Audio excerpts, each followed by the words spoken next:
Hello बच्चों, चलिए प्रश्न को देखते हैं। गुणोत्तर श्रेणी 1, 2, 4, 8 डैश डैश डैश 4096 में पदों की संख्या ज्ञात कीजिए। तो हमें क्या करना है, इस गुणोत्तर श्रेणी में पदों की संख्या ज्ञात करनी है। तो सबसे पहले हमने मुख्य अवधारणा देखी।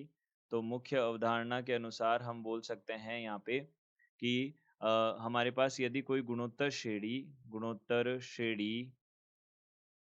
गुणोत्तर श्रेणी में प्रथम पद प्रथम पद ए तथा सार्व अनुपात सार्व अनुपात सार्व अनुपात आर हो, तो यहाँ से हम बोल सकते हैं गुणोत्तर श्रेणी का जो nवा पद है वह क्या बनेगा, ए आर की घात n-1 बनेगा।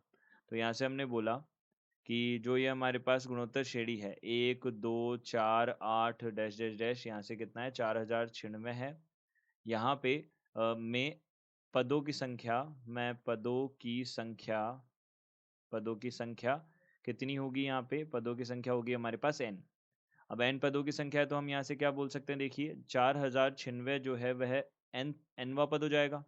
तो यहाँ से हमने बोला 4096 जो है वह किसके बराबर होगा, देखिए 2 गुणा, देखिए प्रथम पद तो 1 है तो यहाँ पे हम बोल देते हैं प्रथम पद तो 1 है पहला पद, और सार्व अनुपात जो r है वह कितना है, देखिए दूसरे में पहले का भाग दिया तो 2 आ गया, तीसरे में दूसरे का भाग दिया तो भी 2 आ रहा है, चौथे में तीसरे का भाग दिया तो भी 2 आ रहा है। तो इस प्रकार से हम चौथे में तीसरे का भाग दिया तो भी 2 आ रहा है, तो इसका मतलब हम क्या बोल सकते हैं, r का मान कितना है, 2 है।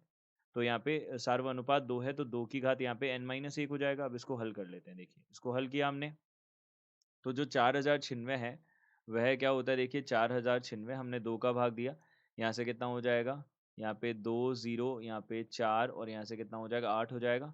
यहाँ पे फिर 2 का भाग दिया 1024 हो जाएगा, फिर हमने 2 का भाग दिया, यहाँ से कितना हो जाएगा 512 हो जाएगा, यहाँ पे फिर 2 का भाग दिया तो 256 हो जाएगा। 256 तो 16 की घात 2 होता है, तो यहाँ से हम क्या बोल सकते हैं, 16 को हम 2 की घात 4 बोलते हैं, तो यहाँ पे कितना हो जाएगा, देखिए 2 की घात 12 हो जाएगा कुल, क्योंकि ये 4 तो ये हो गए और 8 हो गए, 2 की घात 12 हो गया या 2 की घात n-1 हो गया। आधार समान है तो घातें भी समान होंगी, तो 12 बराबर हमारे पास n-1 आ जाएगा, तो n बराबर कितना आ जाएगा, 13 आ जाएगा। तो यहाँ पे हम बोल सकते हैं पदों की संख्या कितनी होगी, पदों की संख्या हमारे पास कितनी होगी, पदों की संख्या होगी हमारे पास 13। यह इस प्रश्न का उत्तर हो जाएगा। तो हम बोल सकते हैं दिए गए प्रश्न का उत्तर 13 है। आशा करते हैं आपको समझ आया होगा। धन्यवाद।